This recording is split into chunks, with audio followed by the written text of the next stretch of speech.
Buenos días, queridos papitos de la sección primaria.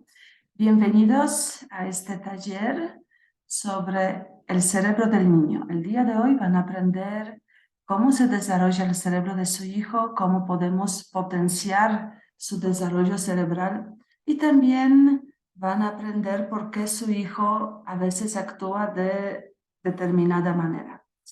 El día de hoy otra vez está con nosotros Antonieta Silva, nuestra querida compañera y experta en el tema. Así que no le quito más el tiempo. Bienvenidos todos y un lindo día. Empecemos. Muy bien, muchas gracias Margo, buenos días para todos los que se conectaron a tiempo. Vamos a comenzar también por respeto a la puntualidad de ustedes. Y hoy vamos a hablar exactamente, como dijo Margo, de lo que es el cerebro del niño entre los 7 y los 10 años.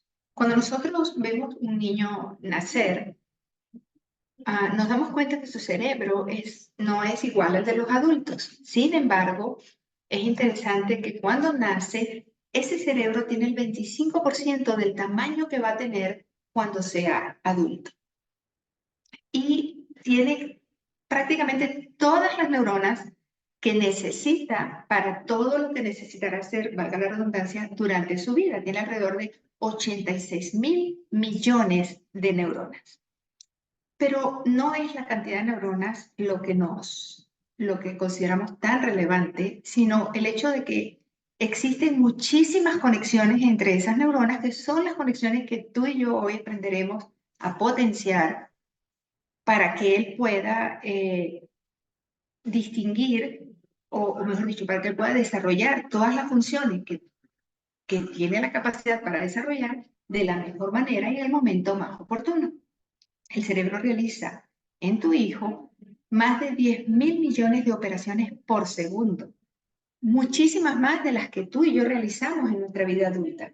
Tienen muchas más conexiones que nosotros y por eso aprenden mucho más rápido que nosotros. Ahora, es importante entender que hay un sistema responsable, o hay varios sistemas responsables de cada una de las funciones particulares que los niños llevan a cabo. Estos sistemas terminan formando unas autopistas, unos caminos, es decir, las conexiones que se establecen entre una y otra neurona se van haciendo, van formando un patrón, van formando todo un camino en el cerebro, que es lo que permite que la función se lleve a cabo. Y estas funciones terminan colocándose como en determinadas áreas específicas del cerebro. Algunas se colocan a la derecha en el cerebro, en el hemisferio derecho, otras se colocan en el hemisferio izquierdo y otras, pues, pueden tener funcionamiento en ambos hemisferios. Eso que nos decían antes de que tenemos un cerebro derecho que es muy analítico y un cerebro izquierdo un cerebro izquierdo que es muy analítico y un cerebro derecho que es más creativo. No es no es que no tenga algún fundamento, pero no es cierto del todo, porque incluso las palabras que nosotros hablamos tienen diferentes localizaciones en el cerebro. Hay partes del cerebro en donde están todo el grupo de palabras que tienen que ver, por ejemplo, con emociones, todo el grupo de palabras que tienen que ver con calificativos, con adjetivos: bonito, bueno, grande, gordo, flaco, alto. Otro lugar en donde se activa cuando usamos palabras que tienen que ver con conocimiento científico. Entonces, nuestro cerebro no es una cosa como que aquí solamente, y eso es súper bueno saberlo. La neurociencia descubrió eso y me parece maravilloso, porque por eso muchas de las áreas que de alguna manera afectamos pueden ser recuperadas en otra parte del cerebro. Ahora bien, vamos a hablar de dos caminos en particular, ¿ok? Estos caminos se forman gracias a las conexiones químicas, algunos son conexiones eléctricas, pero gracias a esas conexiones químicas, que son las que quiero hablar en este momento, tenemos como dos caminos muy claramente especificados. En primer lugar, vamos a llamarlo el camino del placer, ¿ok? Que sería el camino que está regido por una hormona llamada dopamina. En neurociencia se llama el camino dopaminérgico. ¿Para qué necesitamos tanta palabra técnica, verdad? El camino del deseo. El camino del deseo conecta algunas partes de nuestro cerebro de nuestro encéfalo con algunas partes de nuestra corteza prefrontal, que es lo que tenemos aquí adelante. Esa conexión ocurre cuando hay algo motivador que requiere atención o que requiere planificación o que requiere cualquiera de las funciones ejecutivas o funciones intelectuales que tiene nuestro cerebro. Ese camino se estimula con la motivación. Ahora, ¿para qué sirve, perdón, ese camino? Ese camino nos ayuda a comportarnos de una manera que maximiza las ventajas de lo que queremos aprender. Cuando yo tengo una motivación y se conecta con mi corteza prefrontal, entonces se potencia mi atención y quiero aprender eso. Por eso las actividades escolares requieren bastante motivación y los profes se esmeran mucho en motivar a los estudiantes durante la clase. Ahora, obviamente ese camino es fundamental para nuestra supervivencia, porque nos ayuda a prestar atención, a enfocarnos, nos ayuda a captar cosas, a aprender, pero también es un camino que si no lo manejamos adecuadamente, pues puede ser una fuente de problemas, por ejemplo, en el caso de las conductas adictivas. Por eso nos has oído hablar tantas veces de cuidado con la adicción a las pantallas, cuidado con la adicción a los videojuegos, porque ellos usan justo el camino del placer, del deseo, para reforzarse. Ahora, el otro camino, que lo vamos a llamar el camino del bienestar, es el camino donde predomina una hormona llamada serotonina. Se conoce como el camino serotoninérgico, pero lo vamos a llamar el camino del bienestar para entenderlo, ¿no? Este camino conecta algunas partes que tienen que ver con la memoria, con el humor, con el sentido del humor, lo conecta con las actividades. Date cuenta de algo interesante. El primero conecta la motivación con el aprendizaje, con la atención. Este conecta el humor con la memoria, con las actividades. Entonces, cuando la profe en clase motiva al estudiante, activa el camino de la dopamina, le hace sentir que el aprendizaje es atractivo, es motivador, es agradable, que lo disfruta, está está usando un camino del cerebro. Pero cuando añade actividades, se ríe con los alumnos, cuando tú te ríes con tus hijos, cuando esas actividades le conectan emocionalmente con una sensación de bienestar, entonces se activa la memoria y eso hace una combinación súper interesante. Cuando este camino de la serotonina no está bien manejado, entonces podemos relacionarlos con trastornos del estado de ánimo, con ansiedad, con depresión, con comportamientos obsesivos. ¿Qué hacen estos dos caminos en el cerebro de mi hijo? Estos dos caminos colaboran para para brindarse el apoyo uno al otro, de manera que el chico tenga una conducta motivada, un comportamiento organizado y un estado emocional que se corresponda con esas dos cosas. Tengo un niño feliz que aprende. Como estos caminos tienen que madurar, nosotros como padres podemos ayudar, no nos vamos a acelerar la maduración. La maduración no se acelera, ¿ok? Porque es algo biológico. Yo no puedo tomar el cerebro de mi hijo, envolverlo en papel periódico y montarlo arriba de la nevera como un plátano para que madure. Pero sí puedo fortalecer estos caminos durante la infancia, es decir, en tu hijo de 7 a 12 años, si fortalezco adecuadamente estos caminos, entonces voy a contribuir a que sus facultades intelectuales cada vez permitan tener comportamientos más complejos, pero mucho más planificados, es decir, mejores para él. Ahora, ¿qué elemento es fundamental para que eso ocurra? Indiscutiblemente, el entorno tiene un papel vital en el fortalecimiento de estos dos caminos. El entorno es muy importante. ¿Y qué es el entorno de tu hijo? ¿Quién forma parte del entorno de tu hijo? En principio, tú como padre, tú como madre. La familia es el primer entorno del niño que puede fortalecer estos dos caminos para que el aprendizaje sea el que deseamos que el niño tenga. y para que él pueda ser un niño realmente feliz. Y aquí viene un detalle súper importante. Yo sé que los ambientes sociales son bastante complejos, ¿verdad? Pero tú como adulto ya tienes desarrollada tu corteza prefrontal, que es la que te permite tomar decisiones, permite controlar tu impulsividad y te permite tener un pensamiento un poquito más elaborado. Entonces, tú como adulto tienes la capacidad para determinar lo que el niño no puede determinar. Tú como adulto eres capaz de codificar en tu memoria, codificar en tu aprendizaje, planificar tus actividades, enfocar tu atención. Tú como adulto tienes todas las herramientas para hacer eso. Por lo tanto, tú como adulto eres el que debe seleccionar el contenido en el que tu hijo está inmerso. En esta época le hemos dado tanta libertad a los chicos para que ellos sean los que decidan qué ven, qué oyen, a qué hora duermen, qué juegan, qué comparten, qué consumen, qué comen. Todo le hemos dado a ellos como si ellos tuvieran la capacidad de escoger lo mejor para sí mismos, cuando en realidad no es así. Nosotros como adultos somos los que podemos potenciar su atención seleccionando aquello que realmente le conviene a la edad que le conviene.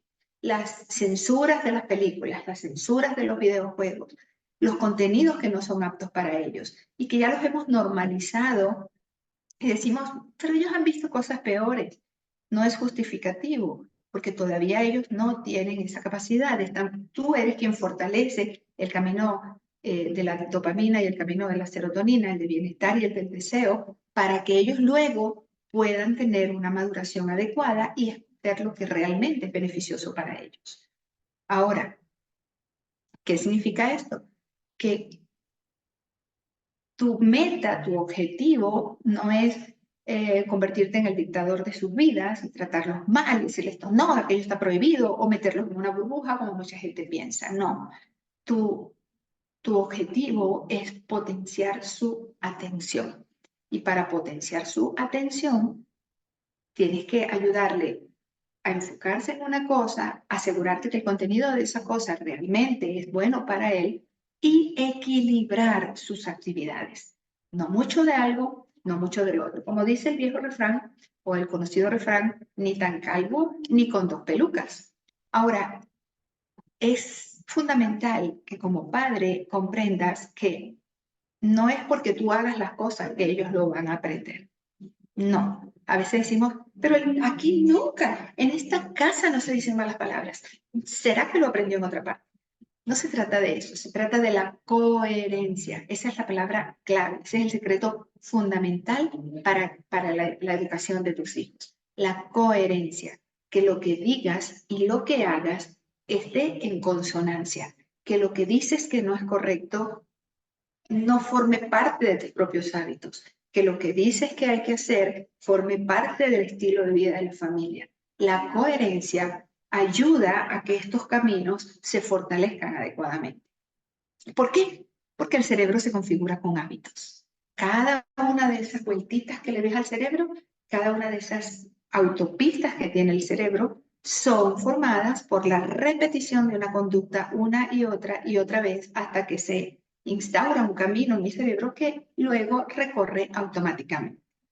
Ahora,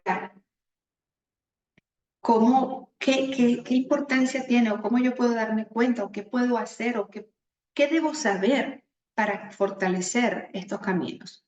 Un detalle interesante es conocer lo que significa la materia gris y la materia blanca en el cerebro tuyo. La materia gris es como el procesador, es el cerebro pensante, ¿ok? Ella está formada por células cerebrales que llamamos neuronas y esas neuronas trabajan duro, duro para pensar y para tomar decisiones. Esas neuronas son las responsables de cosas como recordar nombres, como entender historias, como resolver problemas matemáticos. Así que cuando tú estás pensando en algo, la materia gris está haciendo su trabajo. Pero esos son neuronas, neuronas, neuronas, muchas, muchas, muchas, muchas, muchas. Sin embargo, bueno, un detalle interesante, los hombres tienen más materia gris que las mujeres. ¿Sabían eso? Así que varones ya les pueden decir a sus esposas, ve, tengo bastante materia gris, tengo bastante material para pensar. Ahora, la materia blanca viene a ser como las carreteras que conectan diferentes partes del cerebro. Imagínate que la materia blanca es como unos cables eléctricos que ayudan a que la información viaje de un lugar a otro en el cerebro. No nos vamos a quedar sin decirlo, ¿verdad? Las mujeres tenemos más materia blanca.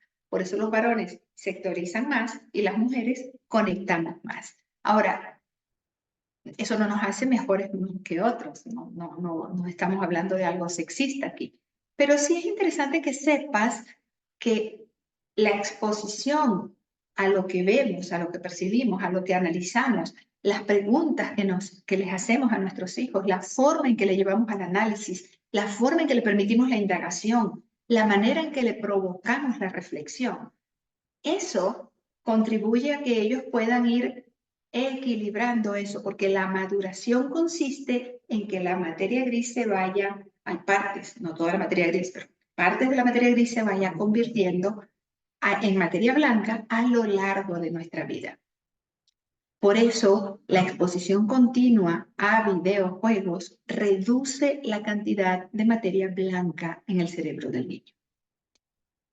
Lo que significa que no es que lo hace menos inteligente, pero que sus conexiones comienzan a limitarse y se fortalecen solo algunas conexiones y las otras se van eliminando, porque en el cerebro hay una ley simple: lo que no usas, lo pierdes. Por eso el trabajo, perdón, de la materia blanca es asegurarse que la información pueda ir de una a otra parte del cerebro y que también pueda ir a otra parte del cuerpo de manera rápida y eficiente.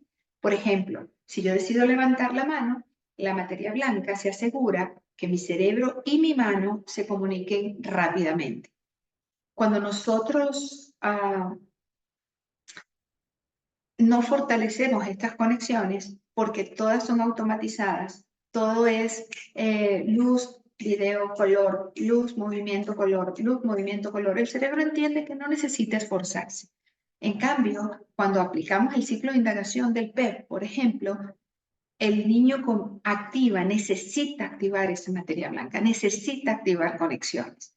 Si tú, cuando recibes una tarea en casa y la tarea dice que el niño debe indagar y tú haces la indagación, el niño no la hace, no es él a quien le haces preguntas, a quien le dices ¿y en qué página puedes buscarlo? ¿Y qué dice allí? ¿Y qué entiendes de eso? Cuando no es él el que procesa, él tiene materia gris y tú usas tu materia blanca. No es la idea. La idea es que él pueda ir potenciando su materia blanca, porque eso es lo que va a llevarlo a la maduración. La mayor parte, o las niñas, por ejemplo, alcanzan el máximo de volumen de materia gris a los 11 años.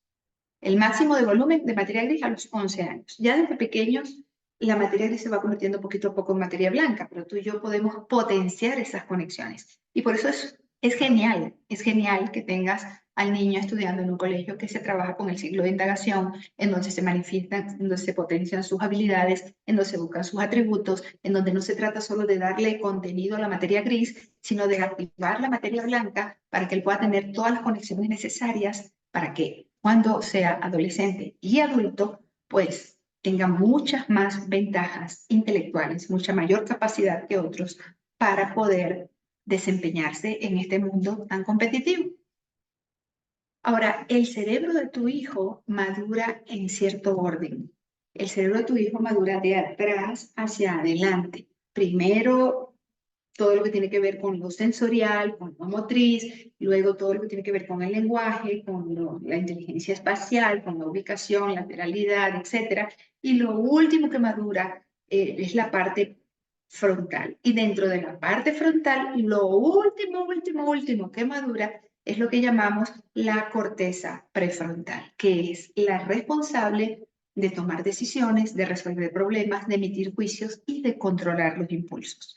Eso no lo va a madurar él en la primaria. Eso lo madura él hasta los 25 años. De manera que durante primaria, quien funciona como corteza prefrontal de sus hijos? Exactamente, los padres, los adultos responsables que le van potenciando su cerebro, pero que al mismo tiempo le van ayudando a entender cuáles son las mejores decisiones, por qué debe controlar los impulsos, cómo debe manejar sus emociones y a qué debe prestar más atención. ¿Cómo funciona el cerebro entonces? Funciona a partir de experiencias. Las experiencias que le das en casa, las experiencias que vive en la escuela, las experiencias que vive en la comunidad donde se desenvuelve, son fundamentales porque ellas son las que establecen las conexiones que él va formando en su vida. Y esas conexiones son las que dejan huella en su cerebro. Son las que se convierten en la autopista por donde va a viajar la información y la que va a llevar a una acción en particular. ¿Esto cómo pasa? O sea, ¿será que todas las experiencias en todo momento hacen lo mismo?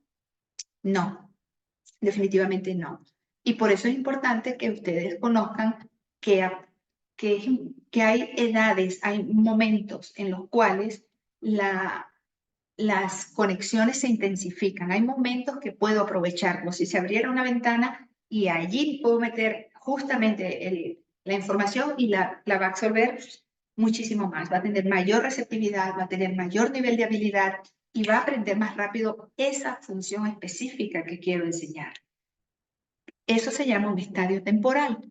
Los estadios temporales de los chicos hay que aprovecharlos. No debemos dejarlo pasar. No significa que no lo pueden aprender después. El cerebro tiene neuroplasticidad y podemos aprender cualquier cosa a cualquier edad. Eso de que el loro viejo no aprende a hablar, no es cierto. Sin embargo, si aprovechamos el momento preciso para cada cosa, seguramente pues tendremos un aprendizaje más rápido, más efectivo y nos sentiremos mucho mejor. Ahora, ¿qué ventanas? O sea, hay diferentes ventanas, pero por efectos de tiempo vamos a hablar solo de una.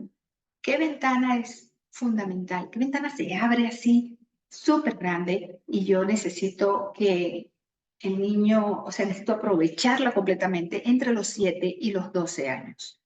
Pues la ventana del aprendizaje. Hay una parte del cerebro que se llama proencéfalo. Y el prosencéfalo, no vamos a entrar en palabras complicadas, pero el prosencéfalo, que también es conocido como el cerebro anterior, que es la parte más voluminosa, lo puedes ver allí en la imagen, ¿ves? Que tiene un número 1, el prosencéfalo es todo eso que nosotros vemos como los pliegues y los surcos que tú ves en las fotos del cerebro, eso se llama prosencéfalo.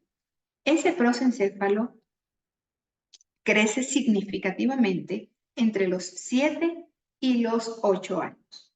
Entre los 7 y los 8 años los niños tienen abierta la ventana para ellos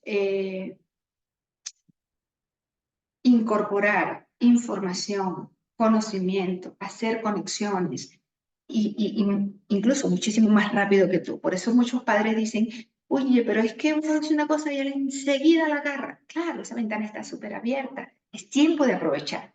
Es tiempo de aprovechar.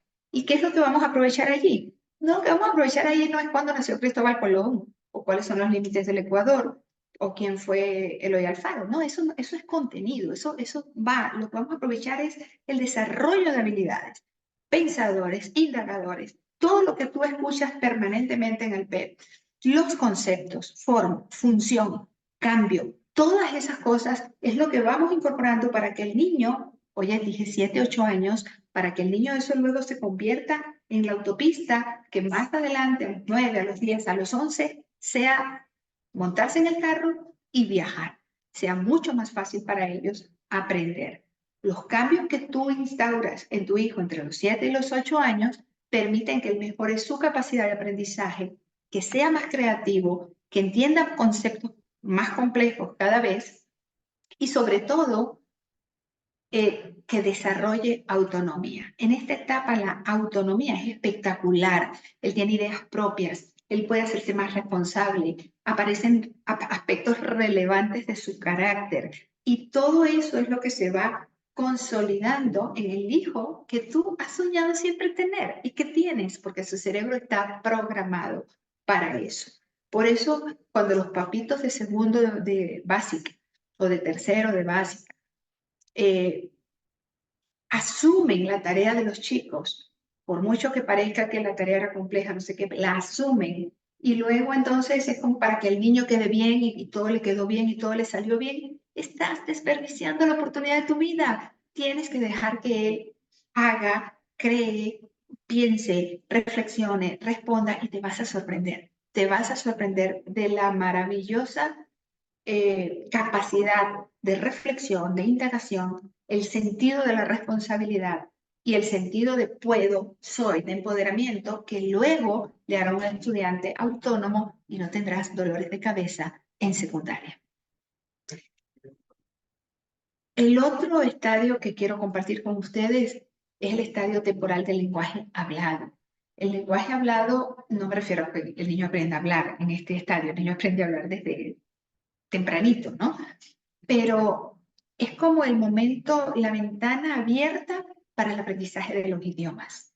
Esta ventana tiene dos momentos. Se abre a los 5 años. Ayer lo conversamos con la Escuela de Padres de Inicial y le explicábamos cómo funcionaba. Y luego vuelve a abrirse a los 10 años, entre los 10 y los 12 años.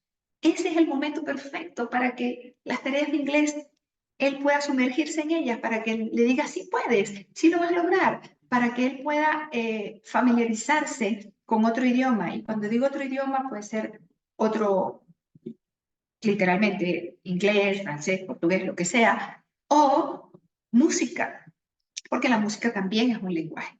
Dicen que es el lenguaje universal, igual que el amor. Entonces, este estadio hay que aprovecharlo.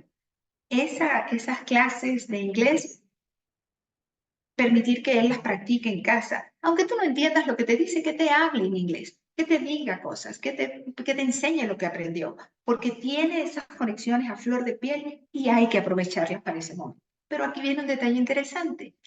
En esta sociedad que todo es correr y todo es inmediato, colocamos a nuestros hijos siempre en la posición de hacer muchas cosas a la vez.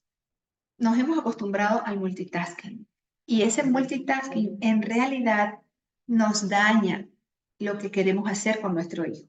Ya les dije que una cosa fundamental para fortalecer el camino dopaminérgico y el camino serotoninérgico es precisamente potenciar la atención.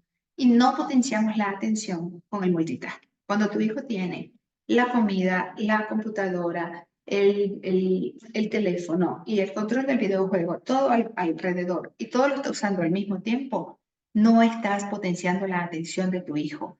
Estás simplemente, o su cerebro, que es bien inteligente, lo que hace es que va a saltar de una tarea a la otra, de una tarea a la otra. Aunque tú crees que todo está atendiéndose al mismo tiempo, no es así. ¿Por qué? Porque el cerebro se enfoca en el estímulo novedoso. Entonces, hay un estímulo novedoso, ahí voy, ahí centro mi atención. Si el estímulo novedoso se vuelve repetitivo, ya no le presto atención porque necesito economizar energía y entonces voy a otro estímulo. Cuando mi hijo tiene 6 juguetes para jugar en vez de uno, cuando tiene 6 cosas que hacer en vez de una, cuando permito o propicio que haga varias cosas a la vez, su corteza prefrontal, que va a madurar mucho más adelante, no está siendo adecuadamente cuidada, porque el multitasking solo es dispersión de la atención. Y eso es importante que lo entendamos. Es dispersión de la atención. Y eso no solo sirve para los niños, sirve para nosotros los adultos, que también nos encanta hacer 1000 cosas a la vez. Hay estudios que demostraron que los niños, por ejemplo, que están entre 6 y 8 horas frente a los videojuegos, enfocan su atención en un solo estímulo y desechan los demás. Cuando van a la escuela, la maestra no es el estímulo en el que se van a enfocar. La tarea no es el estímulo en que se van a enfocar y las cosas se le complican. Por eso es muy importante que nosotros entendamos o que aprendamos o que nos acostumbremos, desarrollemos el hábito de proporcionar una actividad a la vez. ¿Por qué? Porque queremos cuidar la corteza prefrontal. Queremos cuidar esa corteza. ¿Por qué queremos cuidarla? Porque ella es el centro de la personalidad. Ella es el centro de la personalidad. En esa corteza están los mecanismos de autorregulación. En esa corteza es donde se segregan sustancias que hacen que cuando la conducta viene o la información viene desde mis emociones, haya un filtro allí, algo que diga, espérate, eso todavía no, eso no te conviene, mejor no hagas eso. Y cuidar esa corteza representa el que yo pueda identificar cuáles son los estímulos que debo permitir, y por eso hablamos de permitir un estímulo a la vez. Mientras más delgada o mientras menos cuidada está nuestra corteza prefrontal, más riesgo tenemos en la adolescencia de adicciones y de trastornos en nuestros hijos. Ahora, otra cosa súper importante es que cuando esta corteza se afecta, ocurren trastornos intelectuales y trastornos de comportamiento. Como les decía, hay estudios que se han hecho en que en los niños que están 6 horas frente a los videojuegos y se han dado cuenta que el ancho y el grosor de la corteza prefrontal disminuye. La materia blanca disminuye. Entonces, se ha demostrado una correlación entre adicción a videojuegos y otras adicciones futuras. ¿Qué elementos influyen en la configuración de la corteza cerebral? De la corteza cerebral en general y específicamente de la corteza prefrontal. Pues obviamente, la genética, el ambiente y el aprendizaje. Nosotros tenemos un código genético que lo compartimos todos los seres humanos, pero dentro de ese código genético hay pequeñitas proporciones que pueden variar entre las personas, y esas pequeñitas proporciones que varían es lo que nosotros llamamos variantes genéticas. Y eso es lo que nos hace únicos. Tenemos millones de variantes genéticas. Y esas variantes genéticas influyen en la estructura de la anatomía de nuestro cerebro, influyen también en la función, en cómo se llevan a cabo las funciones, y también condicionan capacidades intelectuales o el desarrollo de ciertos trastornos. Pero no es lo único que funciona o que condiciona o que influye en la configuración de nuestro cerebro, sino que el ambiente, sin duda, tiene un papel fundamental. Y ese ambiente, ya lo explicamos al principio, implica cómo tú manejas la relación con tu hijo, cómo tú percibes, cómo el colegio también pues, influye en la relación con los chicos, con los alumnos, cómo él se desenvuelve con otros niños y, por supuesto, de cuánto potencio, facilito, hago de mediador para que él obtenga su aprendizaje. Cuando digo hago de mediador, fíjate que dije mediador, no dije facilitador, porque no es lo mismo que yo le facilite el aprendizaje al niño a que yo me convierta en un medio que traduce o que permite que él ascienda en su propio aprendizaje. El facilitador le hace las cosas, se las facilita. El mediador coloca andamios, coloca escaleras por donde él puede subir para alcanzar su propio nivel de desarrollo potencial. Ahora, ¿qué requiero? ¿Qué se requiere para estimular el cerebro? ¿Qué puedo hacer para estimular el cerebro de mi hijo? Bueno, toma en cuenta, en primer lugar, que somos lo que comemos. Así que la alimentación sana es fundamental. Aunque la relación entre cerebros y alimentos no es lineal, no es una cosa sencilla, es más bien compleja, incluso muy debatida, sí está claro que una nutrición adecuada es una parte importante para un desarrollo cerebral adecuado. Nuestros cerebros necesitan muchísima energía, los niños necesitan muchísima energía y también, por supuesto, necesitan nutrientes para poder desarrollarse, ¿no? Eso, de hecho, hay investigaciones que se han hecho con animales y se ha revelado que algunos micronutrientes, como algunas vitaminas en particular, desempeñan roles específicos y decisivos en el desarrollo cerebral. Por ejemplo, el nivel de hierro puede afectar la síntesis o la producción de algunos neurotransmisores. Y usted dice, ¿cuáles? Bueno, dopamina, serotonina son neurotransmisores. Por eso tu hijo debe consumir alimentos con hierro. Es importante que él no tenga deficiencia de mineral.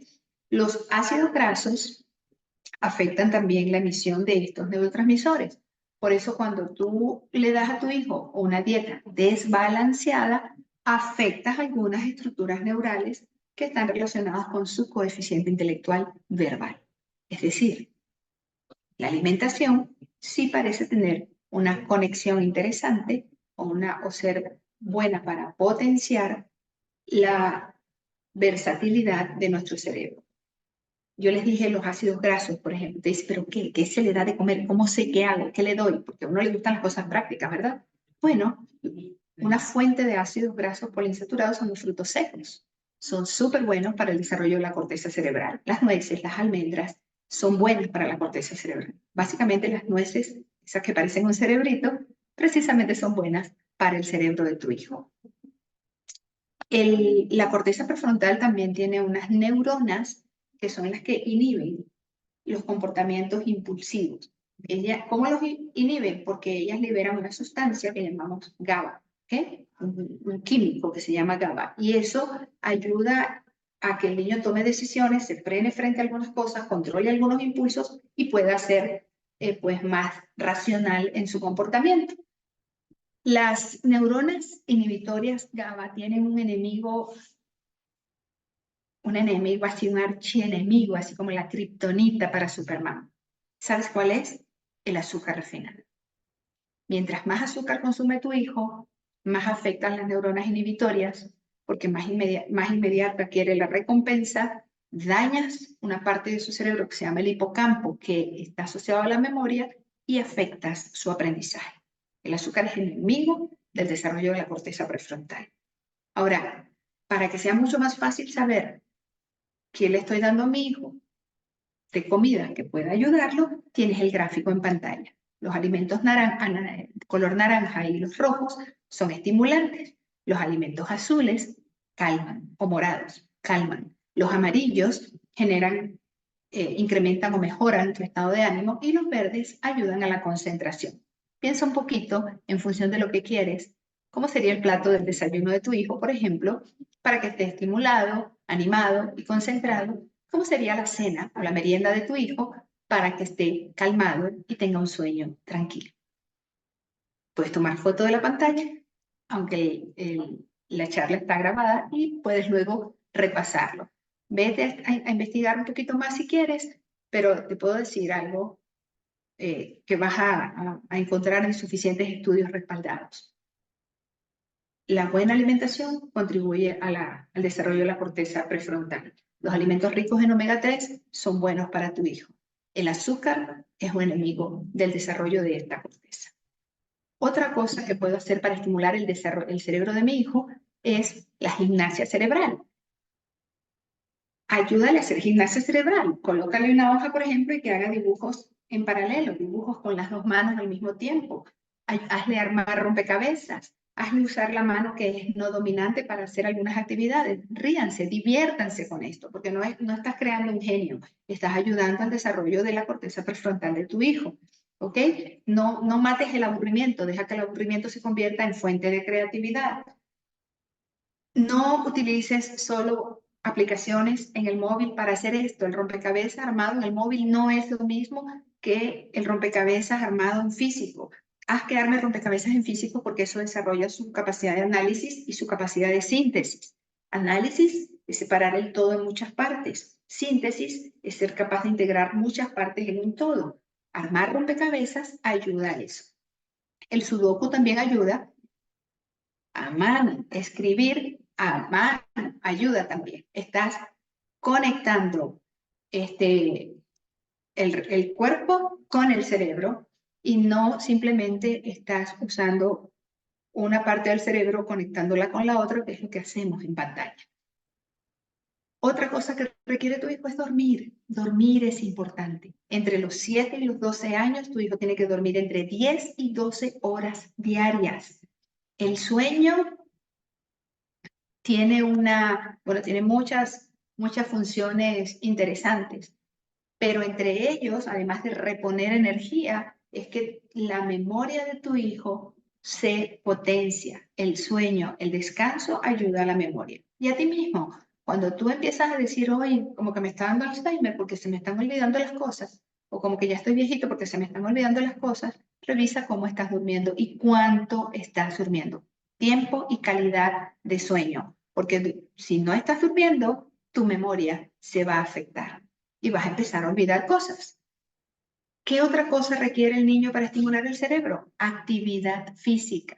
No es FIFA en la Xbox, no es FIFA en el Play, no, es salir a jugar con la pelota, es realmente hacer ejercicios, moverse dentro o fuera de casa, porque el impacto del ejercicio en el cerebro es multifactorial. Los estudios sugieren que el ejercicio de 7 a 12 años ayuda a mejorar el intelecto e incluso hacen que su hipocampo, que ya les dije, que es la parte del cerebro asociada a la memoria, sea más grande. Y eso significa que tendrá mejor memoria y que tendrá mayor aprendizaje. La actividad física es esencial para que el niño pueda regenerar neuronas, para que calme inflamación, disminuya las inflamaciones, para que se mejore la comunicación entre sus neuronas. Y eso permite que él libere a la sangre diferentes sustancias mensajeras que viajan a través de ella y que actúan sobre diferentes órganos del cuerpo, incluido el cerebro.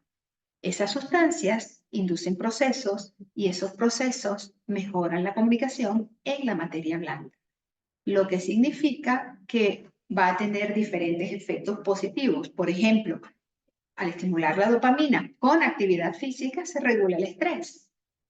Y también se regulan los procesos de recompensa, que no, se nos desregulan con los juegos, con los videojuegos, porque son demasiado inmediatos. La actividad física tiene otro nivel de recompensa. Se segregan también endorfinas, que son, las endorfinas tienen efectos positivos incluso horas después de haber hecho ejercicio y generan una sensación de bienestar. Y también hay procesos a nivel celular y a nivel molecular en el sistema nervioso que son activados por el ejercicio, de manera que las conexiones se hacen más eficientes y más rápidas en distintas áreas del cerebro. Pero aquí, ojo, la actividad física no se debe hacer antes de dormir, porque no le va a dejar dormir. Debe hacerse por lo menos 2 horas antes, como muy cerca de la hora del sueño. Finalmente, ¿qué se requiere para estimular el cerebro? Diálogo y contacto. La conversación con tus hijos ayuda al desarrollo de su cerebro. Conversar, incrementa el vocabulario, conversar, estimula las neuronas espejo que hablamos en la escuela para padres pasada, ¿recuerdan? Leer en voz alta, leerle cuentos a tus hijos, estimular su imaginación, ayudarle a crear cosas, ayudarle a crear escenas, que mira esta foto, ¿qué crees que pasó antes? ¿Qué crees que va a pasar después? ¿Qué está pasando en esta imagen? Todas esas cosas y el contacto físico, el abrazarlo, el estar cerca de él, el acompañarle, el hacerle sentir que es querido y que es valorado, todo eso también nutre el cerebro de manera positiva. Ahora, no es necesario que seas un experto en neuropsicología, no es necesario que seas un experto en neurología o que ahora te tengas que meter a estudiar el cerebro, no. No es necesario ser un experto, simplemente toma 4 elementos que son fundamentales. Sé equilibrado en la crianza de tus hijos. Proporciona afecto. Ayúdale a consolidar, a construir hábitos de vida. Y entiende la disciplina no como un castigo, sino entiende la disciplina como aquello que lo conecta con la realidad y que le ayuda a tomar decisiones acertadas. Espero que les haya gustado la charla y si tienen algún comentario o alguna pregunta, pues es el momento para que lo coloquen en el chat y podamos responderlas.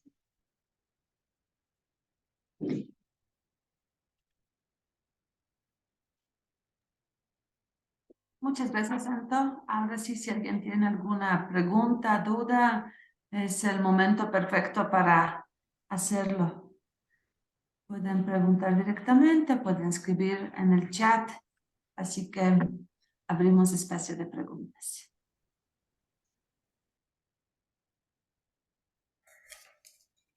Buenos días con todos y todas. Muchas gracias más bien por la explicación.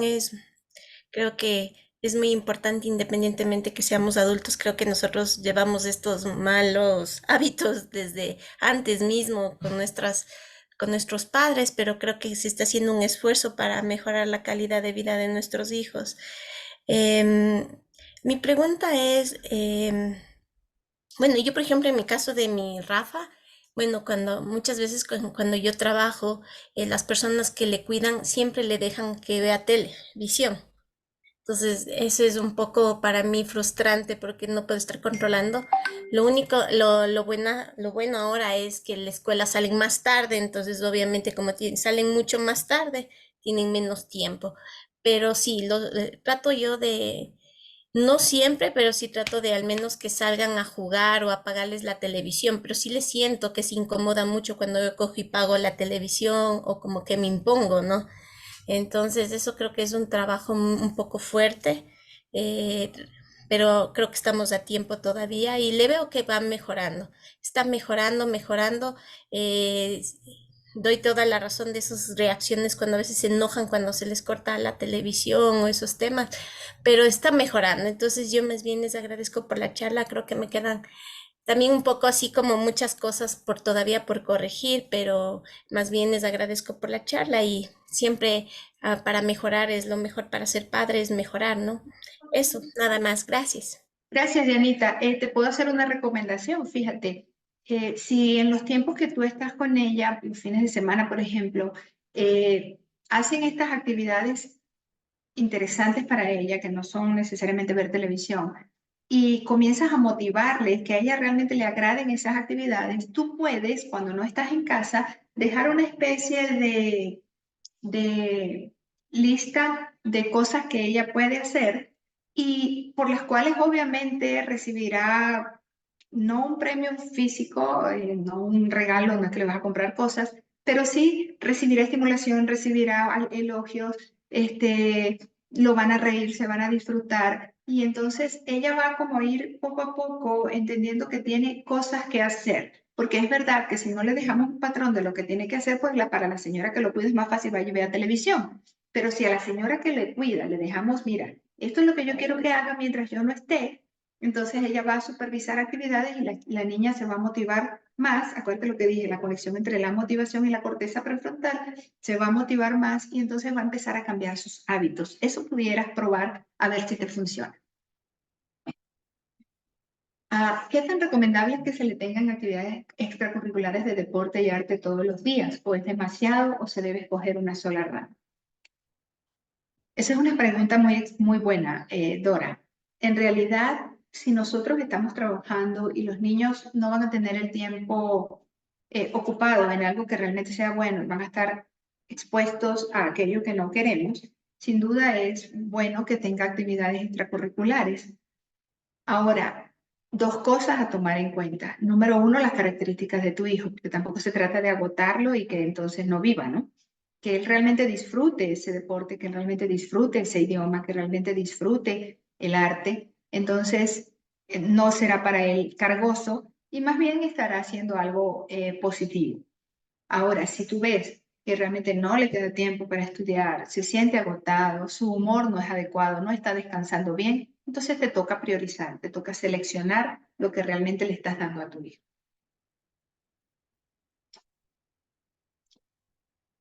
Muy bien, si no tenemos más preguntas, me gustaría que cada uno en el chat, los que tengan la posibilidad, escriban una palabra acerca de cómo se sienten o cómo percibieron pues esta escuela para padres. Podrían escribir en una palabra qué te llevas o en una frase. Muy bien. Fortaleza, excelente. ¿Qué más?